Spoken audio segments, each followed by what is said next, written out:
Rawalpindi police کا تاریخ ساز قدم۔ پاکستان میں پہلی مرتبہ ٹرانسجینڈر کے مسائل کے حل کے لیے تحفظ کے نام سے خدمت مرکز اور رپورٹنگ سینٹر کا آغاز کر دیا گیا۔ تحفظ سے ٹرانسجینڈر قانونی امداد، رہنمائی اور دیگر پولیس سہولیات سے استفادہ کر سکیں گے۔ ٹرانسجینڈر کو بنیادی انسانی حقوق اور صنفی امتیاز جیسے مسائل کا سامنا کرنا پڑتا ہے، جن کے حل کے لیے تحفظ کا آغاز کیا گیا ہے۔ تحفظ میں پولیس افسران کے ساتھ ٹرانسجینڈر ریم شریف بطور وکٹم سپورٹ آفیسر شامل ہوں گی۔ راولپنڈی پولیس میں خواجہ سرا کی تقرری بھی ایک اہم قدم ہے اور پاکستان کی تاریخ میں پہلی بار کسی ٹرانسجینڈر کو پولیس میں بھرتی کیا گیا ہے۔ راولپنڈی پولیس میں شمولیت اختیار کرنے والی ریم شریف نے کہا، دیکھیں اب اس سوال کا جواب تو سب کو ہی پتہ ہے کہ خواجہ سرا کمیونٹی جو ہے وہ بہت سی مشکلات کا سامنا خواجہ سرا کمیونٹی کو رہتا ہے پاکستانی سوسائٹی کے اندر، اور ٹرانسجینڈر پرسنز جو ہیں وہ ان کا سروائیول، ان کی ایکسیپٹنس،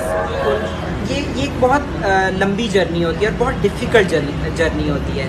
تو ٹرانسجینڈر کمیونٹی اور خواجہ سرا کمیونٹی کو اتنے ہرڈلز ہوتے ہیں سروائیول کے کہ I can even tell you with words.